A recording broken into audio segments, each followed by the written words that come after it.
Selamat malam. Hari ini kita akan melakukan diskusi dari tugas yang telah kita buat. Oke, dimulai dari nomor satu aja. Bagian Ya, A. Ya. Saya ada yang mengerjakan bagian A. Jadi bagian A ini pertama ada diberikan suatu pernyataan bahwa sebuah memori berukuran 128 MB dipasang pada komputer dengan prosesor Intel.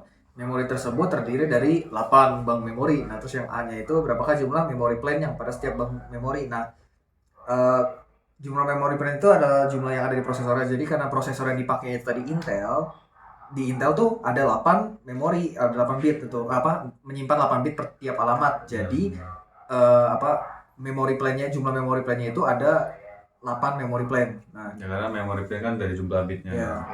Okay. 8 B. Terus berapakah jumlah total alamat pada memori tersebut? Nah, jumlah total alamat ini ada rumusnya. Rumusnya itu adalah kapasitas memori dibagi banyaknya data per alamat. Nah, tadi kan kita udah dikasih tahu tuh di soalnya kapasitas memori 128 MB. Nah, kita kali dengan 8 karena biar di bit. Karena di bitnya kayak Intel tadi, terus dibagi 8 bit. Bitnya itu data per alamat yang tadi didapetin kan 8 per ini sama dengan 128 mega alamat. Kita bisa sederhanain jadi 2/27 alamat. Terus yang C-nya itu berapakah lebar alamat minimal yang diperlukan untuk bisa mengakses semua alamat pada memori tersebut. Nah, lebar alamat pada memori itu MAR kan, MAR. Nah, jika diketahui bahwa total alamatnya yang tadi itu dapatkan 2/27 alamat. Nah, jadi lebarnya alamatnya itu adalah kita ngambil pangkatnya gitu. Yang pangkat 27 itu kita ambil berarti jadi ada 27 bit. Itu adalah lebar alamatnya. Oke. Terus yang D, berapakah banyaknya data yang dapat disimpan pada setiap bank memori. Nah, ini juga ada rumusnya kayak tadi. Kan total memori 128 MB. Terus jumlah banknya tadi dikasih tahu ada 8. Nah, data yang disimpan itu tinggal dibagi itu jumlah memori dibagi dengan total memori dibagi dengan jumlah bank. Jadi yang tadi 128 dibagi ada 8 bank, jadinya 16 MB data per banknya. Megabyte ya? Iya, megabyte, karena kan yang ditanya data, bukan alamat. 16 MB. Banyaknya data tuh berarti itu kan? Oh ya, banyaknya data kan? Ya. Berapakah jumlah, terus yang E, berapakah jumlah alamat pada setiap bank memori. Nah, alamat ini pakai rumus yang tadi juga nih. Jadi dapat diketahui kan tadi data per banknya itu ada 16 MB gitu. Nah, yaudah kayak tadi rumusnya kapasitas memori dibagi banyaknya data per alamat. Kita udah tahu kapasitas memorinya yang per bank itu ada berapa? 16 dikali 8. Karena yang tadi untuk 8 bit dibagi 8 bit. Karena ada 8 per alamat kan. Jadinya nanti 16 mega alamat, atau bisa disederhanain jadi 2/24 alamat. Bentar. Ini totalnya kan tadi 2/27. Banknya ada berapa? 3 ya? 8 ya. Ya, oke. Next. Terus itu yang F, jika jumlah select line baris X sama dengan jumlah select line kolom Y, berarti sama dia. Kan kalau misalnya jumlah select line baris di memori itu adalah grid, jadi kan kayak kotak gitu persegi, baris kali kolom. Nah, tadi di sini diketahui bahwa jumlah line barisnya itu dan jumlah kolomnya itu sama. Berarti nanti pangkatnya pasti bakal sama gitu. Jadi kalau misalnya pangkatnya nanti beda terus dicari, berarti itu salah. Nah, di sini kan kita lihat nih. Tadi yang alamat per banknya itu ada 2/24 alamat. Nah, karena itu bentuk grid dan katanya jumlah lainnya itu sama persis, berarti kita tinggal bagi 2. Jadi yang jumlah select line yang untuk X-nya itu, barisnya itu ada 2/12, dan jumlah select line untuk kolomnya itu ada 2/12 juga. Jadi untuk X itu 2/12, Y itu 2/12. Nah, terus yang G, berapa kali jumlah bit yang diperlukan untuk menunjuk nomor baris. Nah, dari poin F tadi itu kan kita dapat nih jumlah select line barisnya itu sama select line kolomnya itu 2/12. Nah, jadi jumlah bitnya jadinya 12 itu yang diambil dari pangkatnya itu. Karena kalau misalnya ada rumusnya itu 2 pangkat N, itu kayak untuk rumus mengambil jumlah bitnya itu 2 pangkat N, tadi 2/12 ininya select line barisnya. Jadi kita ambil N-nya itu adalah 12. Nah, jadi jumlah bit yang diperlukan untuk menunjuk nomor baris itu adalah 12 bit. Oke. Nomor 2. Terus yang B. Sekarang yang H. Nah, lengkap kan di pertanyaan lengkapilah proses decode alamat pada memori yang dikasih tahu. Terus bit-bit untuk menunjuk ke nomor bank terletak pada nomor bit keberapa, untuk kolom ke bit berapa, dan baris bit keberapa.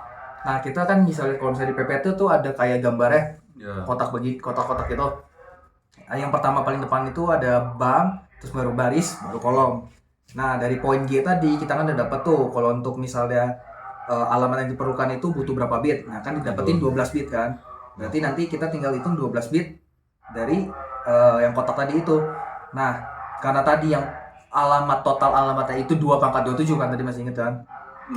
Ya, 2 pangkat 27 berarti itu total semuanya itu kotaknya itu berarti ada 27 kotak. Nah, jadi di mana nih? Karena yang tadi depannya itu bang, ininya yang tengah tuh baris baru kolom, ya udah tinggal masukkan aja. Nah, kalau misalnya bang berarti paling depan. Nah, ini cara menghitungnya kotak alamat itu dia dari kanan. Jadi yang kanan itu bit 0 ya. 0 1 2 3 4 sampai 27. Dari 0 kan? Ya.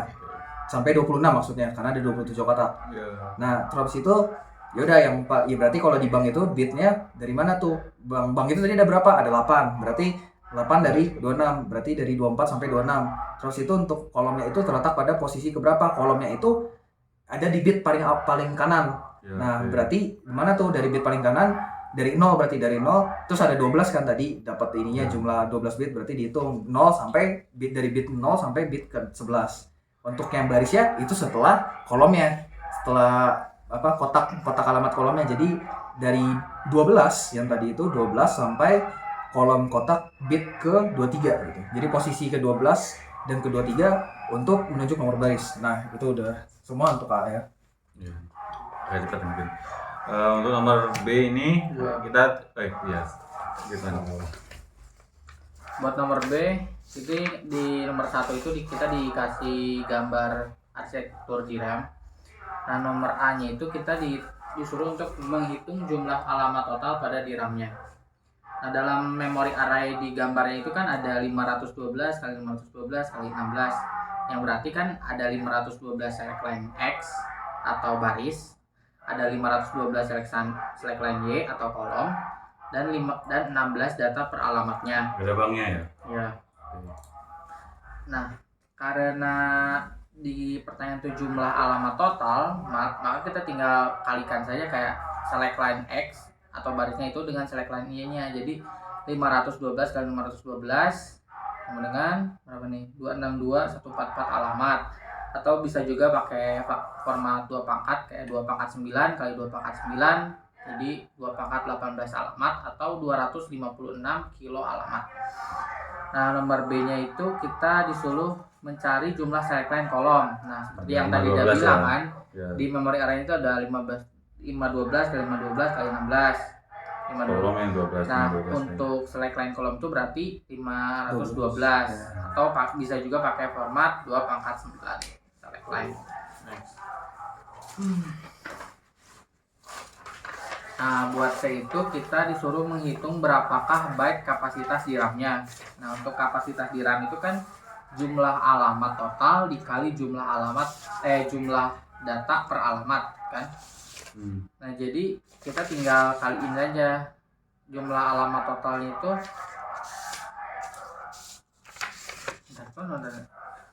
Lihat yang tadi. Contohnya apa? 2 pangkat 8 itu yang tadi bau 18 ya? Kali 16, 28. Oh iya. Jadi tinggal fraksi. Ini harus 18 kan? Jumlah alamat total dong. Iya. Ada pensil gak? Atau mau lanjut aja dulu? Mungkin lanjutkan. Nah, nanti berarti salah ya, nanti dikoreksi. 2 pangkat 8 itu dari mana tuh? Enggak tahu. Coba mark dulu ada apapun dah biar nandain. Aduh, gimana ya? Udah makasih. Bah, itu Nah, tapi yang selanjutnya itu berpengaruh gak sih? nah untuk nomor D itu kebetulan gak berpengaruh, soalnya nomor D itu kita cuman disuruh untuk mencari berapa jumlah bit yang diperlukan untuk menunjukkan nomor bank. Nah, kebetulan di gambarnya, coba lihat. Ada banknya ya? Di gambarnya itu tidak ada keterangan mengenai memori banknya, jadi memori bit yang diperlukannya itu ya tidak ada. Nanti mungkin dikoreksi. Ya nomor C nanti dikoreksi lagi. Buat nomor 2 ini ada gambar pinout ROM 6540. Nah nomor A-nya itu kita disuruh untuk mencari lebar alamat dan lebar datanya. Nah pada gambar itu kan ada A0 sampai A12 kan. A0 A12. Oh, 12. ini. Berarti lebar alamatnya itu 13 bit. Nah, di gambar juga itu D0 sampai D8. Jadi lebar datanya itu 9 bit. D0 mana D0 sampai D8. Oke. Nah, nomor B-nya itu berapa byte kapasitas total dari chip ROM di atas. Untuk mencari kapasitas itu kan harus kita punya alamat total dulu kan. Nah kita cari dulu alamat totalnya berapa, karena tadi kan lebar alamatnya itu 13 bit, maka tinggal pangkatin aja jadi 2 pangkat 13 jadi 8162 alamat. Ada banknya nggak sih? Nggak ada di sini nggak ada. Nah, jadi tinggal kita cari aja kapasitas totalnya, yaitu jumlah alamat totalnya dikali banyak data per alamatnya. Buat jumlah alamat totalnya kan tadi 8192, tinggal dikali 9, itu yang tadi kan yang D, ada 9 bit. Dikaliin jadi 73.728 bit. Atau kita rubah jadi byte, tinggal dibagi 8 kan, jadi 9.216 byte. Nah, nomor 3-nya itu di sini cuman pertanyaan doang, nggak ada gambarnya. Mengapa sel memori dinamis itu lebih lambat dibanding sel memori statis? Nah iya. Hal ini tuh kayak karena memori dinamis itu kan memerlukan kapasitor kan. Nah, sehingga memerlukan kayak refresh secara berkala gitu. Nah kan dalam waktu refresh itu kan tidak bisa diakses kan memori itu. Betul. Jadi memori dinamis itu makanya lebih lama tuh kayak gitu. Sedangkan kalau misalkan sel memori statis ini kan dia nggak pakai kapasitor, melainkan flip flop. Jadi tidak memerlukan refresh, sehingga kecepatan akses memorinya itu lebih cepat. Oke. Sekarang yang cek. 9 benar ya? Untuk C ini sebenarnya mungkin sama, cuma ada beberapa perbedaan. Soal pertama adalah berapa jumlah total bank memori dalam gambar di atas. Di sini kan udah terlihat ya bahwa di MAR-nya terlihat bahwa bit yang dialokasikan untuk bank itu ada 3 bit. Karena kalau dia 3 bit berarti dia banknya jumlahnya adalah 2 pangkat 3, itu 8 bank. Nah, untuk nomor B, berapa jumlah bit untuk memilih select line baris? Di sini ada select line baris adalah 2 kilo alamat. 2 kilo select line ya, maksudnya itu ada 2 kilo select line untuk menulis baris. 2 kilo select line kan 2 pangkat 11. 2 K kan 2 pangkat 10 kan, berarti 2 kilo 2 pangkat 10 kali 2 berarti 2 pangkat 11. Jadi untuk jumlah bitnya adalah pangkatnya itu, berarti 11 bit untuk memilih select line baris. Nah, berapa lebar alamat pada memori tersebut? Nah, kita kan tahu tadi bahwa select line barisnya, select line untuk jumlah bit untuk select line barisnya adalah 2 pangkat 11. Nah, di sini kalau kalian lihat itu select line kolomnya juga sama 2K. Jadi juga 2 pangkat 11 juga. Oleh karena itu jumlah bit untuk memilih select line kolom juga 2 pangkat 11. Jumlah bit untuk memilih select line kolom ada 11. Nah, karena dan ini sudah terdapat bahwa banknya adalah butuh 3 bit. 11 tambah 11 tambah 3, jadi 22 tambah 3 yaitu 25 bit. Nah, nomor untuk D, berapa kilo alamat dalam setiap memori bank di atas? Nah, berapa kilo alamat dalam setiap bank? Nah, ini dari poin B dan C kita telah mengetahui bahwa membutuhkan 11 bit untuk memilih select line baris dan membutuhkan 11 bit untuk memilih select line kolom. Nah, dari situ kita jumlah alamat dalam setiap bank bisa dicari dengan 2 pangkat 11 kali 2 pangkat 11 atau 2 pangkat 22 alamat. Atau kalau diubah jadi kilo alamat, 10-nya bisa keluar, jadi 2 pangkat 12 kilo alamat, artinya 4096 kilo alamat. Nah, itu juga bisa dicari dengan kita sudah tahu bahwa MAR-nya adalah 25 bit.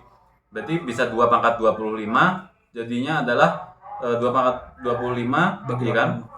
Nah, kan ada 8 bank tadi, ada 8 bank di sini. Jadi dibagi dengan 8. Berarti ada total 2 pangkat 22 alamat ini kan 2 pangkat 25 dibagi 2 pangkat 3. Berarti dia adalah 2 pangkat, ini kan 2 pangkat 3 ya. Berarti 25 dikurang 3, 2 pangkat 22 alamat. 2 pangkat 22 alamat sama yaitu 2 pangkat 2 kan 4 mega alamat, atau juga kalau diubah jadi apa itu kilo, jadi 4096 kilo alamat. Nah, untuk selanjutnya mana nih? Yang 7. Oh ini. 7 ini berapa byte-kah kapasitas total dari alamat di atas? Nah, kita tahu bahwa dari sini jumlah alamat kita dari sini tahu bahwa terdapat 2 pangkat 25 atau 32 mega alamat dari select line yang 25 bit ini, 32 mega alamat. Terus di sini untuk mencari kapasitas berarti kita perlu kali dengan jumlah bitnya, jumlah data tiap alamat. Di sini terlihat bahwa ada 1 dan seterusnya sampai 8. Maka di sini ada 8 bit tiap alamat. Nah, untuk mencari mencari kapasitasnya tinggal kita kali aja 32 kali 8 bit per alamat. Nah, itu didapatkan 256 megabit. Nah, masalah ini masih bit, ditanyakan byte, berarti harus dibagi 8. 256 bagi 8 adalah 32 megabyte. Nah, selanjutnya ini tinggal nyocokkan istilah kiri dengan pernyataan tersebut dengan sesuai. Ini ada di LMS sebenarnya. Direct access jawaban saya adalah B. Akses kamera langsung ke menuju lokasi terdekat. Nah, ini volatile, nilai hilang apabila tidak ada tegangan listrik. E. Sequential access, ini akses memori dilakukan secara berurutan. F ini random access, itu dia secara random. Ini transfer rate itu apa ya? Transfer rate itu waktu rata-rata ya.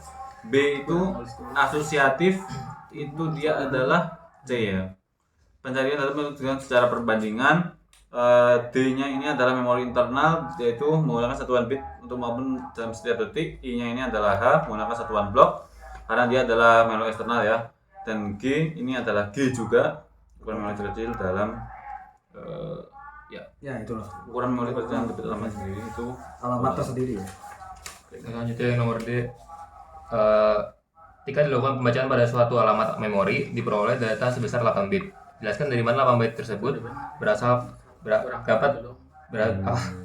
dari mana 8 bit data tersebut berasal. Kaitkan jawaban Anda dengan memory plan. Jika dari pembacaan data suatu alamat memori diperoleh data 8 bit, maka data 8 bit ini diperoleh dari 8 plan memori. Jadi setiap plan memori itu ada menyumbangkan 1 bit. Ketika alamat memori diakses, sistem secara bersama, secara paralel membaca 1 bit dari masing-masing 8 plan. Gitu. Terus ini. berapakah jumlah latensi yang dan terjadi pada clock berapa saja? Di sini gambar latensi itu banyaknya clock yang diperlukan untuk persiapan sebelum data dikirimkan. Nah, kalau di sini kita ada gambar ini data yang clock yang diperlukan untuk persiapan sebelum data dikirimkan itu berarti yang ini sama yang ini, berarti ada 2 clock. Sehingga jumlah latensinya adalah 2. Nah, clock berapa aja berarti itu? Oh iya, clock T1 dan T2. Oh iya. T0, T1. Iya, T0, T1 yang ini nih, yang sebelum Tulis nanti. belum ditulis. Nanti. Oh iya. Sekarang ini ya, tandain dulu. Berapakah burst length-nya dan terjadi pada blok berapa saja? Kalau burst length itu banyaknya clock untuk mengirimkan data. Ini kan data sebelum, bukan itu kan yang tadi. Yang mengeluarkan datanya ya, Iya, yang Untuk menyimpan data. iya, berarti kan yang T2 sama T3. ya, tulis nanti. Ya, ditulis. Terus untuk mempercepat kerja komputer dapat dilakukan dengan melakukan overclocking. Ini belum dicoret ya. Ini tulis ini. Iya, cuma nanti. Oh iya, sorry. Yang pertama mengurangi atau menambah nilai latensinya. Saya ini di sini yang pertama itu adalah mengurangi nilai latensinya Ya. karena untuk mengurangi jumlah siklus clocknya yang diperlukan sehingga data komputer tidak perlu menunggu terlalu lama untuk permintaan data dan pengambilan data. Yang kedua itu menambahkan nilai burst-nya, length-nya. Memungkinkan transfer data yang lebih banyak. Jadi kalau misalnya dinaikin transfer data dalam satu kali operasi. Yang ketiga, misal sebuah data 8 bit 101 akan disimpan ke dalam memori untuk mendeteksi apakah ada terjadi kesalahan pada saat data dibaca. Maka data tersebut dilengkapi dengan sejumlah bit menggunakan algoritma Hamming code. Tentukan bit-bit yang perlu ditambahkan. Pertama-tama kita mencari jumlah bit. Contoh diketahui jumlah bit atau M ada 8 bit. Kita langsung cari K-nya ya. Ya, langsung cari K-nya. K-nya kan coba dulu. Ya, 2. coba. Ini coba tadi masih 3 lebih dari 0 kan salah. 4 ya berarti. Ya 3 salah, 4 baru benar, 15 lebih dari 5 dengan 12. Terus diketahui K sama dengan 4, maka N-nya sama dengan M plus K. Jadi 8 tambah 4 sama dengan 12. Berarti si tabelnya ini ada 12. Lalu ini kan 2 pangkat, berarti masukin aja 2 pangkatnya ke sini. Lalu lakukan perjumlahan modulo 2 pada posisi bit yang bernilai 1. Yang bernilai 1 kan 5, 7, 9, 11, 12. Lalu kita tambahkan pakai XOR, berarti ini bisa ya kalau genap langsung 0, kalau misalnya genap 0. Ini XOR ya. XOR itu jadi genap, ini ganjil ganjil ya. Genap. Ya kalau ganjil 1. Oke. Sini XOR 1100. Lalu yang B, pada saat data dibaca ternyata sistem menghasilkan bit-bit Hamming code 1101. Jika kesalahan diakibatkan telah terjadi 2 bit atau yang telah lebih yang berubah, tentukan bit-bit data yang dibaca oleh sistem tersebut. Nah, kalau misalnya 2 bit yang atau lebih yang berubah, maka errornya ini tidak dapat diketahui yang mana yang salah. Jadi maka kesalahan tersebut tidak terdeteksi. Untuk saat ini bit Hamming kodenya ada 1101 yang diakibatkan 2 bit atau lebih berubah. Karena kesalahan lebih dari 1, artinya sistem tidak dapat langsung menunjuk bit-bit yang salah karena lebih dari 2 bit atau 2 bit. Misalnya kalau misalnya kita coba, misalnya data ketiga di posisi ke-6, ini belum posisi ke-6, diubah menjadi 0, dan data keempat diubah keempat atau posisi ke-7 menjadi 1, maka Hamming code-nya ini berarti diubah jadi dari 0 jadi ini 1. Jadi 5, 6, 9, 11, 12 ini XOR-in lagi. Nah, ini ganjil jadi 1, genap 0, ganjil 1, sehingga Hamming code-nya 1101. Jadi bit yang dibaca oleh sistem adalah 110, 10110, yang dimana data posisi keempat dan posisi ketiganya berubah. Jadi kalau misalnya posisi ketiga dan keempat sih nggak bisa karena 2 bit atau lebih dari 2 bit jadi nggak terdeteksi mana. Oh, yang tadi berubah posisi 3-nya. 3 berubah. Ya. Berarti kan kalau misalnya ini kan kemarin katanya nggak bisa Iya, kalau cuma bisa kalau misalnya cuma 2 doang ya. Paling banyak 2. Yang di mana data Hamming code. posisi ketiga dan keempat berubah. Posisi ketiga itu dilihat dari sini atau dari mana? Yang ketiga itu kan Dari berarti belakang. iya kan, kalau misalnya ini kan masih 2 pangkat, berarti kan 3, 5, 6. Jangan tulis posisinya, jangan tulis data ketiga dan keempat. Iya. Posisinya jangan tulis. Ini yang tadi bentar. Udah dirubah. Ya, jadi Jadi tulis. yang nomor B itu yang C 1C itu sebenarnya yang kapasitas DRAM itu kan jumlah alamat total kali jumlah data per alamat. Nah, ini tuh tadi ada kesalahan penulisan, harusnya 2 pangkat 18 malah ditulis 2 pangkat 8. Jadi yang benarnya itu 2 pangkat 18 kali 16. 16 itu dari 16 itu kan jumlah data per alamatnya nih. Ada di memori array-nya ada 16. Jadi tinggal dikaliin biar mudah, 16-nya ubah dulu ke 2 pangkat. Jadi 2 pangkat 18 kayak 2 pangkat 4. Tinggal ditambahin kan jadi 2 pangkat 22. Nah, tapi ini tuh kan masih dalam bentuk bit nih. ya. Nah, kita ubah dulu ke byte. Nah, untuk ngebyte ubah ke byte kan dibagi 8 kan? Ya. Biar mudah juga ubah ke 2 pangkat 3 dibagi. Nah, kalau bagi kan tinggal dikurangin di pangkatnya. Jadi 22 dikurangi 3. Hasilnya itu 2 pangkat 19 byte atau bisa juga 512 kilobyte. 512 9 ya? 219 berarti 9 512 kilobyte. Oke. Itu Brian, itu benerin dulu ini 1 2. Ya. Nah mungkin itu sih, tapi gue penasaran sama yang ini, mungkin dilihat lagi lah. Oke, mungkin itu aja video Makasih. kami. Terima kasih. Tadi kan udah.